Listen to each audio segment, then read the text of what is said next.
started off dreaming, now we blow bags for the fuck of it. Toast every time we scratch something off our bucket list. My nigga, I've been praying more, staying away from sucker shit. It's crazy how you run across a show and fall in love with it. Appreciate you tuning in. Yeah, we gon' be here for an hour talking true events. Another week, another topic. To everyone that's here, thanks for watching. Yeah, Patty's about to keep it real. Star's gonna drop some knowledge. Trending topics and relationship advice. You right, they read them. Email us in the DM if you think your nigga cheating or your chick. Folks don't know what loyal is. Niggas scared to tell the truth. Tie the cap to look no further than these two.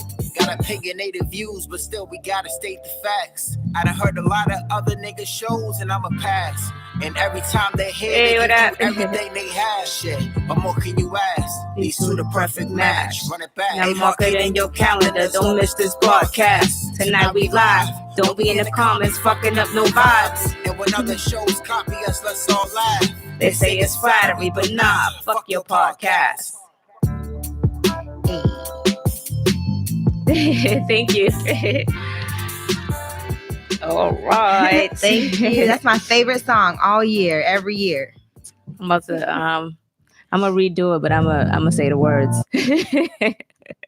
Like it's mine. Okay. No, sir. Thank you guys for tuning in to another episode of Fuck Your Podcast. I am Star. And it's your girl, Patty Mayo. And let me get our background music jumping. Hey. We're gonna start our freestyles. One Thursday we're gonna start our freestyles. I can't do freestyles no more. Yeah, you can't. What, Femi Savage? I'm gonna rap it. I'm gonna write it out. I'm gonna rap it out. Come on, Femi. Don't do us like that, beloved. What's up? What's going on? How was your weekend? Shit, my weekend was good. You know, just trying to recover, just trying to maintain. How was your weekend? Hey, what's up? What up, E? My weekend was my weekend was good. You know, I can't see. I don't got my glasses on. I know what we said 9:05. Don't do us like that. But anyway, so my weekend was good. What did I do this weekend? Mama.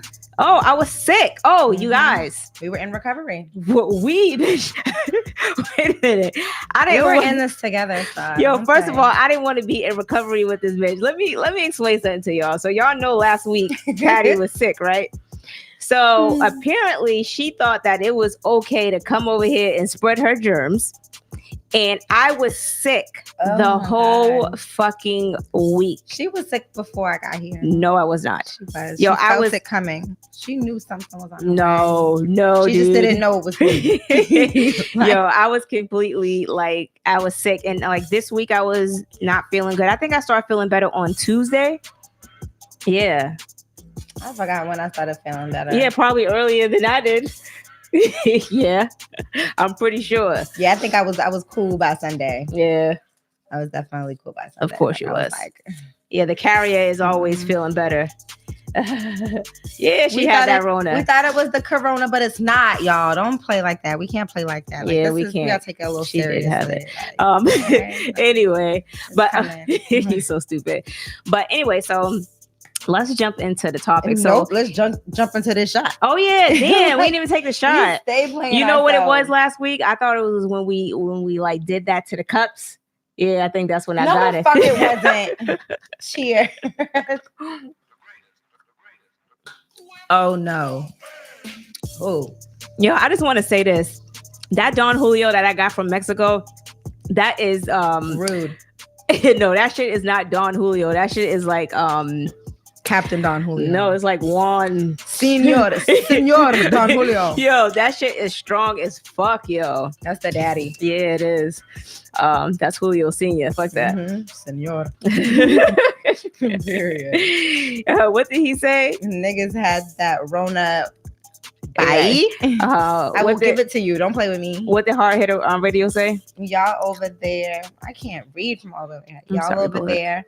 With the swine flu and shit. First of all, wow, that was deep. What's up, Calvin? What up? So what up to everybody in the chat? We're gonna go ahead and jump into the topic because a lot's been circulating around social media. Everybody is playing entertainment and attorney of the year, and now it's our turn. Now it's alter. No, nah. But anyway, so what you wanna jump into Meg first? Because it's still gonna be a hot girl summer. Okay, so first of all, I know y'all been seeing the hashtags free Meg all over the place. So let me fill you guys in on what's been going on. So Meg had been signed to 1501 certified entertainment since she was 20 years old. She's now what, 24? 24, 25. Yeah, 24, 25 now, right? So basically within her contract, there was some shit that was kind of funky. And she didn't find this funky shit out until she signed Roc Nation as her manager. They said this may have been the worst they had seen in recent memory, and that the popular rapper was being taken advantage of. And let me explain a little bit of what the terms of this damn contract was, okay? So, Patty is an entertainment lawyer, just in case y'all don't know. I am, starting today. So, she had a $10,000 advance deal, included 1501 and its founder, Carl Crawford, taking 60% of her recording income, 30% of her touring income, and control over her schedule, with them not offering any touring infraction to her. Okay. And then 30%, look, there's so much more. And then 30% of the profits from merchandise sales. And then the label also owns a majority of the percentage of her master recordings. Okay. So she has no control over her masters. So this is any streaming that she gets, any money that she gets from her records being sold. Okay. And it is rumored. I think she gets a percentage, but right. It's not enough. And it is rumored that Meg's 40% of her recording income had to be used to pay contributors. Okay. Like producers, mixers, featured artists. Come on. Now, it is estimated that she made over $7 million in revenue. That's with, 1 billion streams and selling over 300,000 individual track downloads. But she was only paid $15,000. All right. So this is my thing, right? $15,000. So yeah, she did have some of her masters. I did say that. And it's allegedly she was 20. That's what people are saying. But I think she was 23 when she signed, because I think she signed with them in like 2017. Or 2017, yeah. But my thing is this, like, okay, let's break it down. People are saying like, oh, she's stupid, she signed, and who cares, or whatever situation like that. But let's talk about how people get locked into these deals, and sometimes people don't read over their contracts, and yes, they should. But all she asked for was for them to renegotiate her deal. I guess she haven't dropped the album, and she haven't, held her in the bargain or whatever. But if there's some things that's in her contracts that needs to be renegotiated, I think that they should have been able to do that. Now, I did hear that they did have a meeting, and I guess they couldn't come to terms on what he wasn't satisfied with what she wanted, basically. Right. So he didn't want to renegotiate the terms. But I feel like as an artist, people think, oh, well, she's a new artist. She just broke into the game. People have to learn. I get that. But why do you want new artists to go through shit that y'all went back in the day when Puffy was fucking signing people? Like, you know what I'm saying? And not to knock him, but he was giving out bullshit ass deals. Yes. Jay Prince was known for giving out bullshit ass deals. Like, it was a lot of big major record labels known for giving artists bullshit ass deals. But I feel like in today's society, with like how these new artists are coming up and they're building themselves up, they shouldn't be locked into no bullshit ass deals. Right. You know what I'm saying? I think it's fucked up. And I think that it's smart of her to have asked to renegotiate her deal so early on in her career. Because if it wasn't for that, they wouldn't have found half of the shit that they did find. And it just sucks that artists have to go through that. And like Star said, like, there should be no excuse for another artist that's, probably been through the game to be saying, well, that's what happens, that's to be expected. No, the fuck, it's not to be expected. Like, no artist should have to go through that. And yeah, I know I see some of you guys in the comments saying, she got 50%, and a lot of artists don't get that starting off, which is true. Mm-hmm. But artists deserve profits for the hard work that they put in when they're making this music for you. It's not just music. There's so much more behind the scenes that they have to do. What's up with a podcast is in the chat, trolling like a motherfucker. But I'm gonna have Patty read some of the comments. But I will say that yeah, I get that she signed the contract, and yes, T Ferris, he was friends with Meg and her mom, and apparently he like negotiated the contract and things like that. But you know, we haven't heard from him, and a lot of stuff that they can't discuss because of legal issues. But you know, I guess she felt like, oh, okay, well, we're family or whatever the situation is. But, you know, when it comes to business, nobody's ever really family. Right. You know, she wanted to. People are really in it for themselves. Right. That's kind of being proven right now, especially, you know, you mentioned to me that there was an interview with Carl Crawford and he said a lot of I, me. And it's just like, when you're in the business, like you really have to understand that it's not just all about you. Yeah. Like that artist, they have to endure so much. They have to go through so much. And if they're asking for something so small as like a renegotiation on a contract. I mean, I don't know how small a renegotiation is. I mean, I don't know, but it's better than her saying, you know what, I don't want to be with you guys anymore. I think you guys are janky and I want to get a new record label. No, that's completely different. So, right. So she doesn't have all of her masters. She do have some of her masters. I don't know if she owned 50% of it. No, she's not too busy shaking her ass. She is honoring her contract. We're not going to entertain that. Her mom made sure the contract was good before she passed. Well, I don't really know about that because her mom's not here, so she can't speak on that part of it. And Jay-Z may want her off of 1501. I don't know. You know, he hasn't spoken on it, so I can't really say. But it could be possibly true. Yeah, I mean, I think it was fair that they asked for a renegotiation. But okay, so this is my thing. So what do you feel like is a great deal that she got? Like what are you saying that's a great deal? Because from my understanding, the things that she has to pay out for out of pocket, she's not really coming out a lot of money. It's like she's shelling out more money than she's actually bringing in because she has to pay for her own things. Like even when she said that when promoting herself, the label doesn't promote her. If she wants something done as far as her promotion and things getting done or billboards or whatever, she has to put that up on her own. Right. You know what I'm saying? So it's like, so you're not even doing your job. Her label's not really pushing her or backing her. So tell me, what do you think is a good deal? I don't know if they put the wire. I can't say that they put the wire in her back, but I feel like when you get around different people, they kind of make things more clear for you as far as like your contract. I mean, you can't really say that, you know, other people is putting things in her head because she's an adult. She should be able to speak for herself. But when you're adding, at the end of the day, when you adding up numbers and that shit's coming up short, you're going to want to renegotiate your shit too. That's like with any artist. Like if I got signed to some shit today and I knew that I read over or whatever the situation is, but if I found out some shit that I didn't realize was in my contract, I'm going to want to renegotiate it too. Like plus circumstances change. Like maybe back then she wasn't making the amount of money that she is now, or she wasn't receiving the amount of streams that she was now.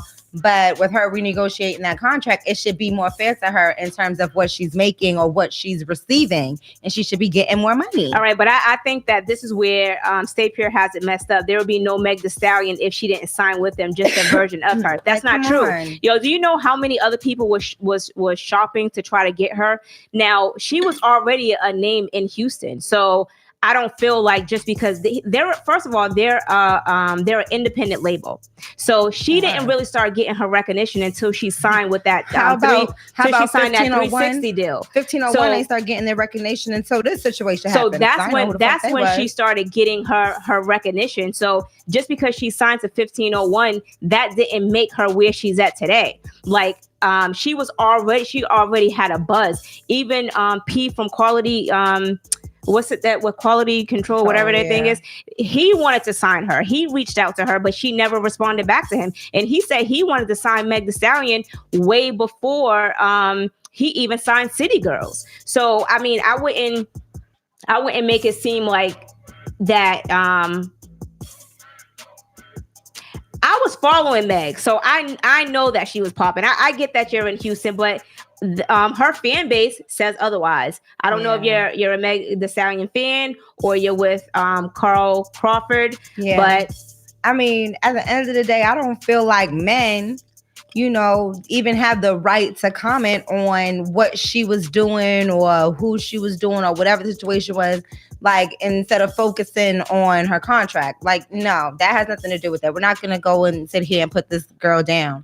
Like, at the end of the day, she's a young female rapper. She can do whatever the fuck she want. Because if it was a male rapper, I think y'all would be singing a different tune. Exactly. I think because it's a female, y'all are like, oh, she should be grateful. She wouldn't be here. Like, I feel like she already... Mm-hmm.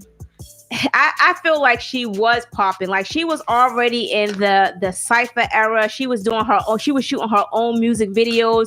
They were all on YouTube prior to her signing to 1501. Right. So to say she was making music videos out the fucking seat of her car. To say that she wasn't popping, I don't believe that. Yeah. I don't believe that 1501 Entertainment,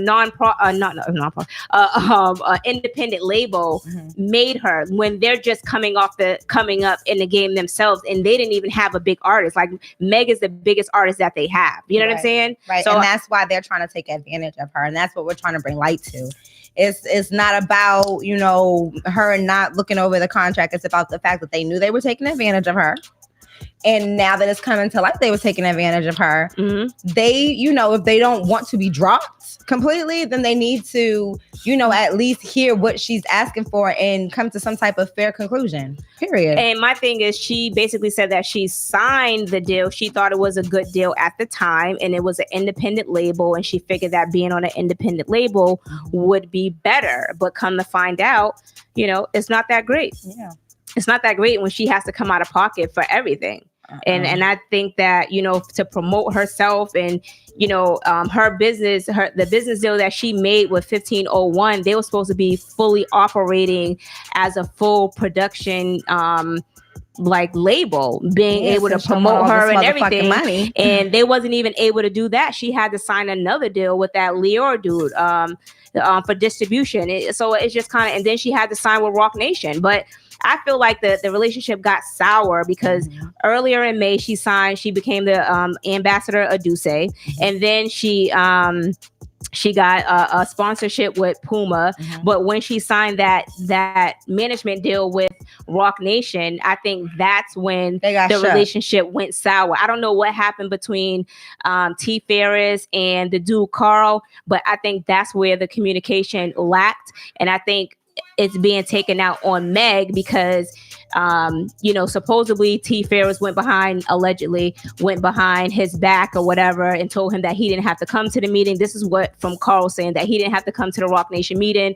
Jay's just showing him around the building and, whatever. And then he said, then a few hours later, he said, no, this was just a tour. You don't gotta come. Then a few hours later, Meg posted that she was signed to Rock Nation. So he said that he heard about it when the rest of the people heard about it. So I think that's when everything started going sour because him and T. Ferris are not even, connected with the whole label deal anymore. You know what it be too?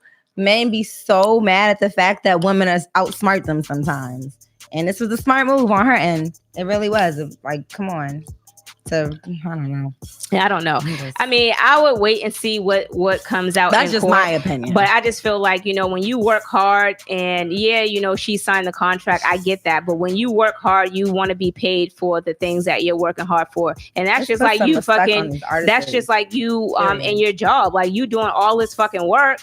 You want to be compensated for that shit. You want to, you don't want to be broke. And Meg says she's not broke. She said she did get $15,000, out of the $7 million that she made, but that doesn't mean she's broke. She's been doing tours and, she got sponsorships and shit like that. But for a nigga to have his hand in the pot in every fucking thing you do, I mean, come on, that's a bit extreme to me. All right. Handle me? Right. Who's gonna handle me? Hey guys. But anyway, so I don't know. We'll see how it comes out, how it all plays out. Everything's in social media. So TMZ will be having the exclusive soon. But her album's supposed to drop tomorrow, Sugar. Oh, well, I don't even think it's an album. It's just she's just a little quick little mixtape. Yeah, she's just putting it out. So make sure you guys cop that, So, if you're not on Meg's side, you can still support it. So because, it's putting money into Carl's pockets too, right? Yeah. So make sure you guys support that. Okay. Anyway, so if you guys have not heard about Nathaniel Woods, so this was actually a crazy situation because, you see cases where people are innocent. Hold on, what he say?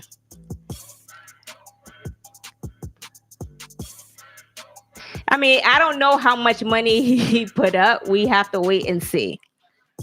Because according to Megan, her friends, and her best friend, he didn't put up that much money. She got like a $10,000 advance and that was it. But he said he kept all his receipts, so we'll see.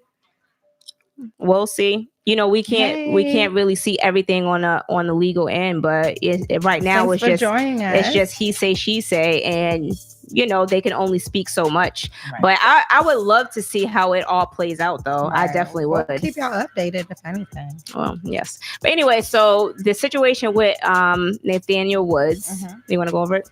Yeah. So I'm not sure if you guys heard about it, but he is actually serving time right now. He's on death row actually for a crime that was committed in 2005. Now, what makes this situation so crazy is that his I guess, what do you want to call it, accomplice, is actually also on death row, and he came out with a letter admitting that Nathaniel Woods was innocent because he was actually the one who killed 3 cops. There was 4 cops involved. I guess it was like a raid gone wrong. These cops were trying to come through with a warrant. Nathaniel Woods was there at the incident, but he, was said not to have any weapons on him. He had surrendered. Right. And Carrie Spencer, who was the actual... We were leading to that hard-hit radio. Thank you. Right. All right. Anyways, well, the original shooter, who was Carrie Spencer, he was the one who came out and said, you know what, he is innocent. I was the one who shot the 3 officers and killed 3 officers. The 4th officer was shot but was not killed. And this man should be let go free because today, actually at 6:00 earlier this evening, he was supposed to be put to death. And thank God he was granted stay of execution, as Hard Hitter said. But, it's just crazy that even with so much evidence that proves that he's not guilty and that he had nothing to really do with this incident, this man has been in jail since 2005. That's 15 years. Okay.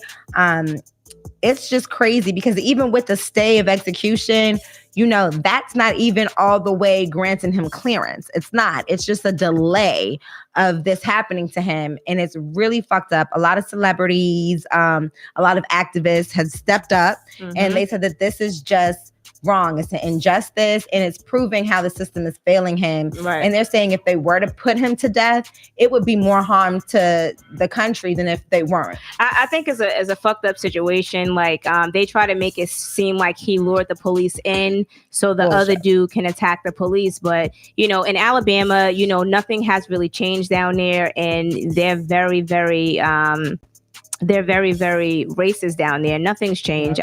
I was born in Alabama, so nothing has really changed down there. The system is really fucked up. So for you to charge him with the same thing and then sentence him to death, I think is really crazy. And for it to take this long, like him and his family has been fighting the system for so fucking long to try to get his conviction overturned, or at least try to get him from not having to face death. So, it's been a long journey. So they did give him a stay of execution. I'm not really sure how long or what the process is going to be after that. But just imagine like your family member, you know what I'm saying, is innocent of some shit and y'all are fighting for years. Yeah. You know what I'm saying? And it's coming down to the last hours of him being sentenced to death. And then it's like, yo, did the other, so I don't know if you guys know this question, but did the other dude, is he still on death row? Yes. So how can he get sentenced to death first? Right. That shit I don't understand. And that was another big question that I had too, which is, you know, yeah, he wrote this letter, but why? And you know what? I've noticed that because even we were talking about the Gabriel Fernandez incidents.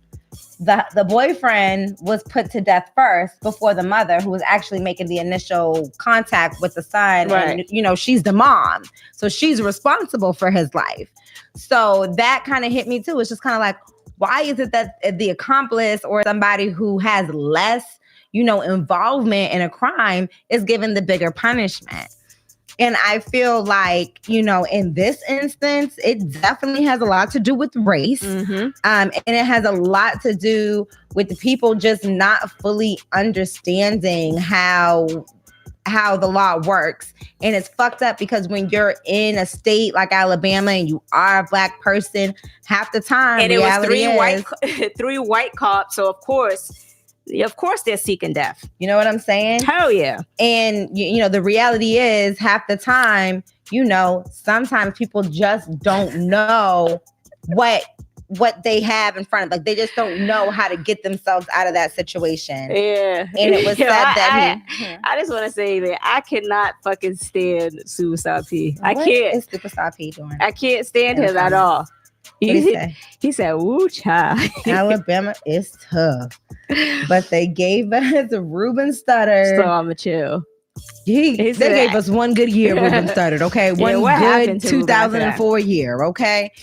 Yeah, but that's a true statement. Black men will always get fucked over in the justice system. That's why we have to enforce literacy on our children from young. They need to know what's going on all around the board, but definitely when it comes to the law. Right. Definitely when it comes to what's going on in their government, because if you don't know, you just don't know. Right. And he was actually, it was rumored that he wasn't given a plea deal, but it is said that he was given a plea deal for 20 to 25 years and he turned it down because he was misled. Yeah, he was misled. Yeah, he thought he wasn't going to be faced to death. And, you know, anybody they said that he couldn't be, they couldn't put that as, you know, him getting sentenced to death. But yeah, you know, it's a fucked up situation. Yeah. And especially with him being innocent and having to face the things actually. And then when the other guy, he basically said that he did it on his own, he acted alone, and you still want to sentence to death. But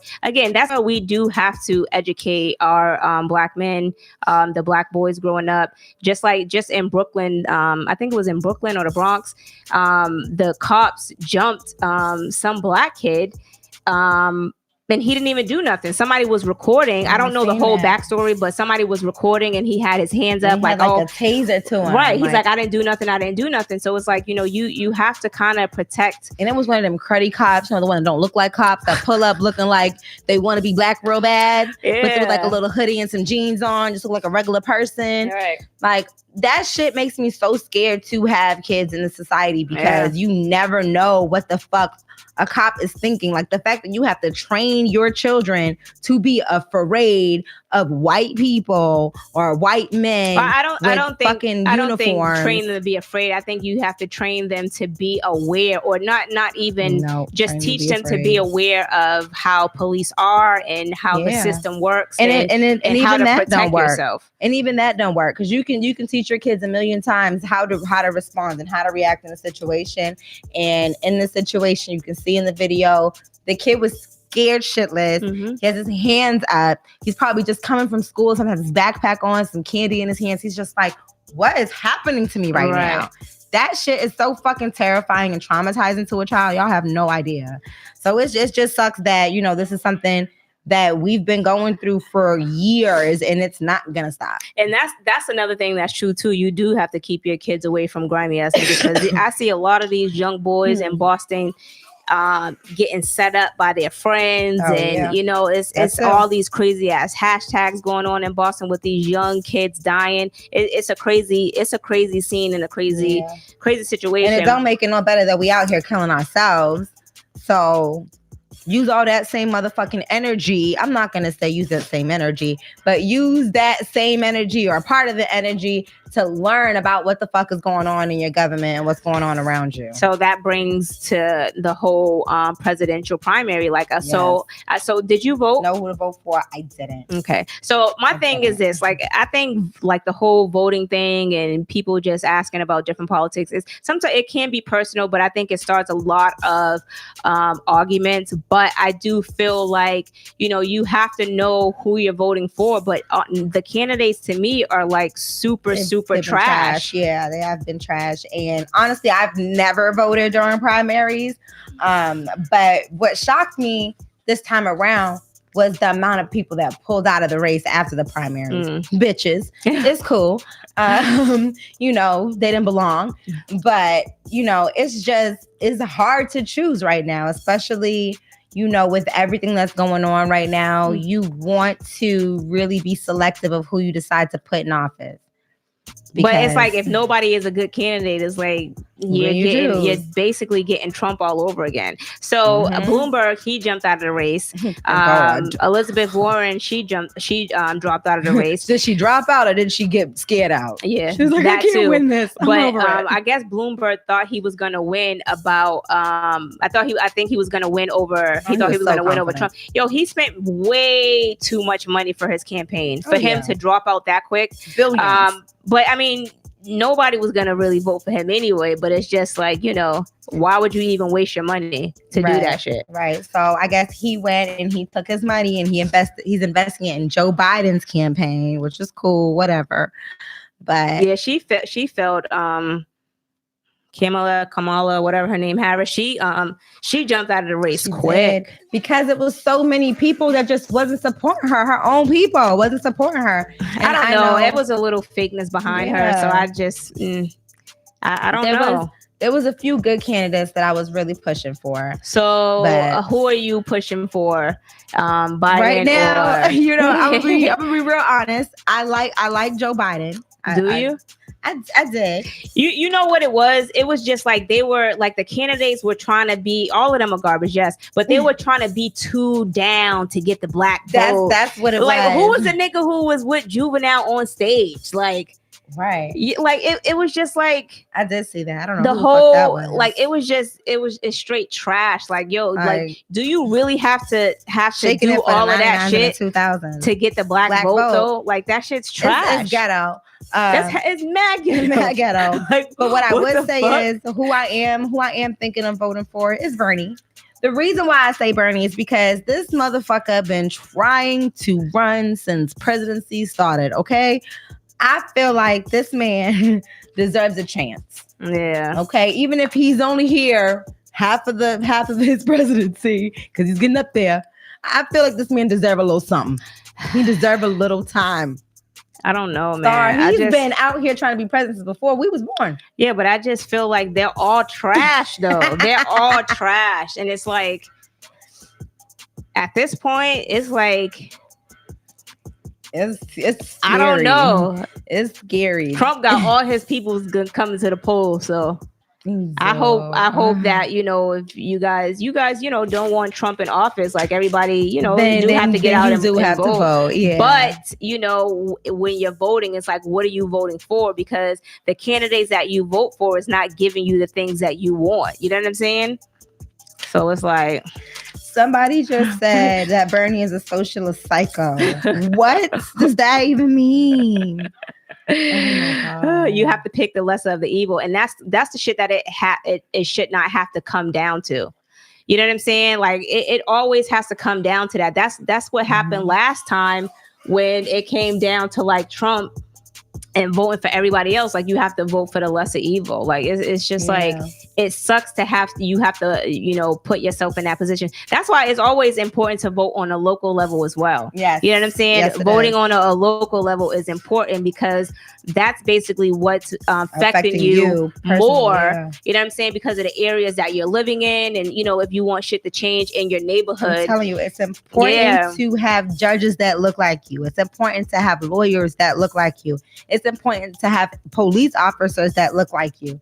It's important to have people in the office that look like you who can relate to you. But I'm gonna say this shit though, even though like you may have people that look like you and can relate to you, them motherfuckers still be cooning it up. You know what I'm saying? So it's like you want that, you try to vote for it, but then they fuck you in the end. You know what I'm saying? Like people, you have to think like a lot of these candidates do shit to get your vote. You know what I'm saying? And then when they get in office, they don't want to hold their end of the bargain. Right. And I think it's fucked up. Yeah. Nika just said some real shit. What did Nika say? She said, to be perfectly honest, I'm not crazy about any of the candidates, but the fact that we have to narrow it down to a candidate. Why are you talking so soft? I don't know.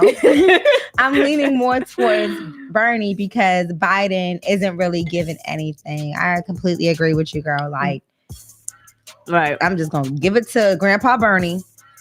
Yeah, they are. You're right, Calvin. I call him Calvin.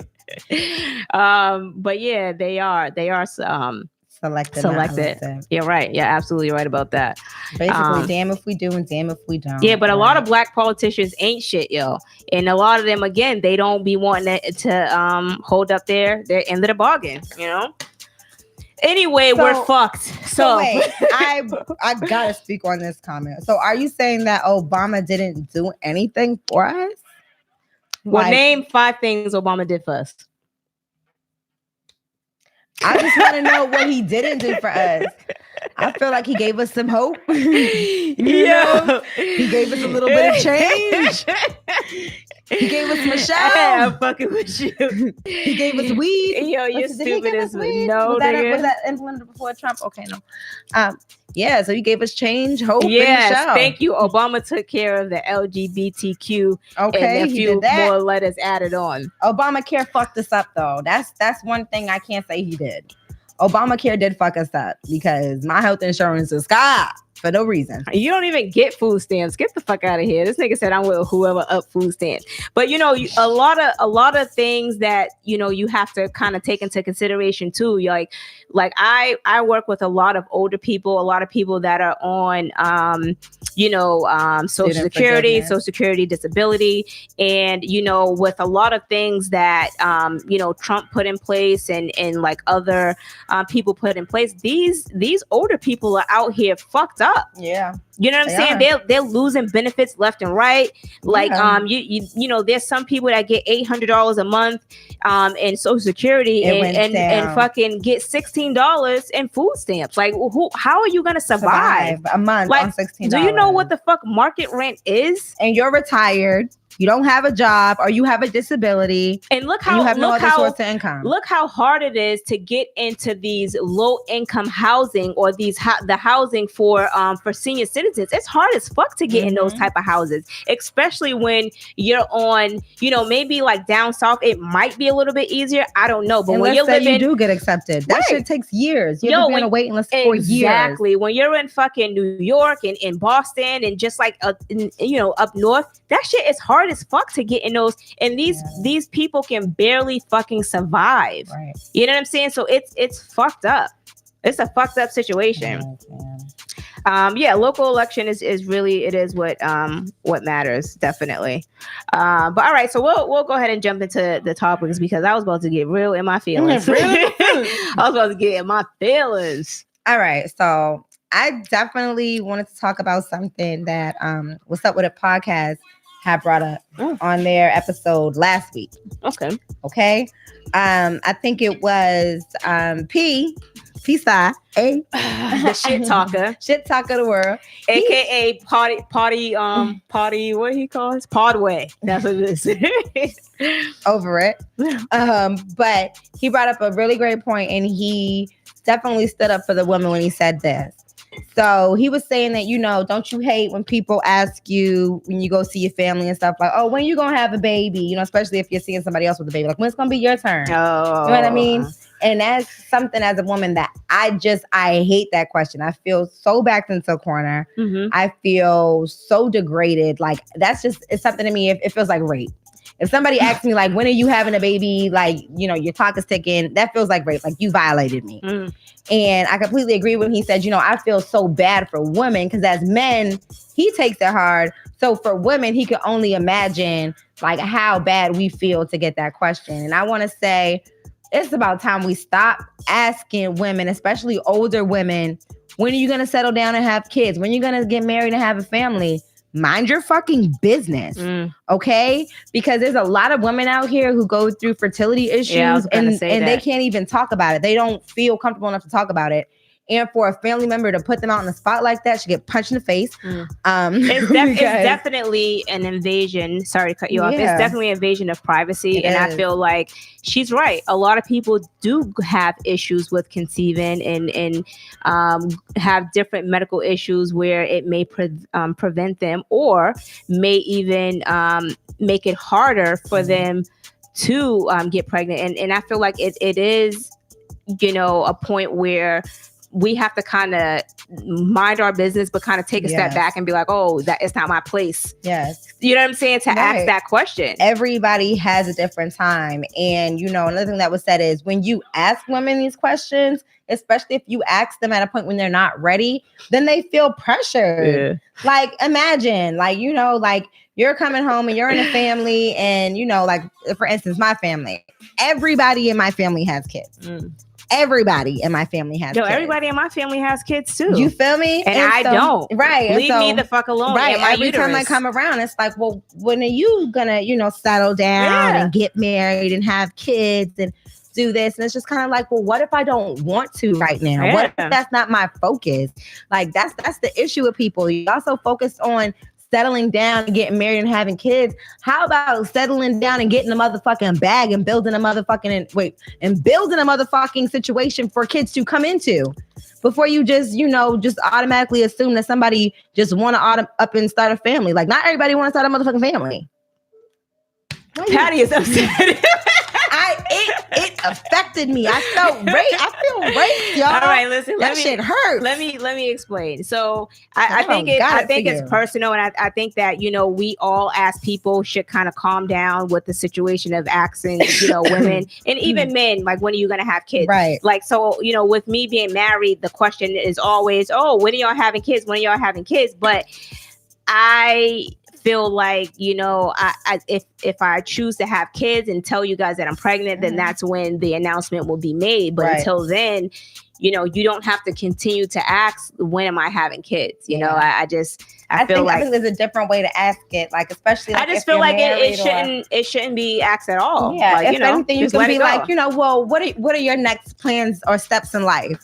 Like, what are you working on right now? What do you have going on right now? Yeah. Because, some people have businesses that they're working on. That's their baby. Mm-hmm. Some people have, pets that they live with. Right. That's their baby. Like, people have other things going on other than settling down and starting a family. Like, yes, to some people that's important, but to some people it's not. All right. And everybody has their own feelings. And I just feel like people have to be more sensitive with, what they ask and stop invading people's privacy. Period. Right. If you see me, hey, how are you doing? That's it. Right. That's it. You don't gotta ask about my fucking ovaries. They good. All right. All right. That was it. Moving on. Patty is upset. All right, I'm back to it now. I'm back to reality. All right. Okay, so I'm gonna go into our letters. We be getting our Dear FY podcast letters. So should we tell people now moving forward to put in like Dear FY pod? Because I don't know, that just became catchy that people kept writing. Right. Okay. I mean, some people do, some people don't. But whatever y'all want to write. Put Dear FYP. Yeah. Okay. Go ahead. Okay. So first letter goes, Dear FY podcast. Is it possible to be allergic to sperm? Me and my husband just got married last year and we decided to stop using condoms. During sex, I feel fine, but when we're done and let's say he comes in my mouth or vagina, I start to feel numbness and sometimes even swelling. Just the other day after sex, my vagina was swollen for like 30 minutes and the pain was terrible. Do you guys think maybe I'm allergic to sperm? I don't know, beloved. That nigga gave you STD or a yeast infection. So I'm gonna say a funny story. Fuck. I'm gonna say a funny story. So I don't think that's part. Okay, go ahead. Go with your story, and then we can go over that. So one time I thought the same thing. I thought that I may have been allergic to like sperm or like the condom or like something like that. But yeah, like you definitely gotta go to your doctor and like figure out what the fuck that is. Cause sometimes it could be like, it could even be like friction between you and the penis. So maybe you guys may need to use lubricant or something like that. You know what I mean? Like, I don't know. I'm concerned like why your mouth would be numb. Well, he said that like a superhero. What? But like, I know I've had an incident where my pussy swole up before. It did. My pussy obviously swole up. You got corona pussy. First of all, ain't no corona pussy. It's not that. I found out that I was allergic to the condom. Okay. So it was probably the brand of condom that I was using. Yeah. The motherfucking Magnums. Don't use them shit. Oh my God. But no. She said you can get Tanika said you can consult the doctor, not FY podcast. Right. Well, first of all, I'm sort of like a doctor because we have a family doctor who we go to and I consult with her. So I can actually take this information and consult with her and then bring it back. And then Ashley is a nurse. So I can also consult with what? Look at God. Oh, okay. I can also consult with Ashley and Ashley can let me know, is it possible to be allergic? And if she can't, I can just go on Google and we can figure that shit out.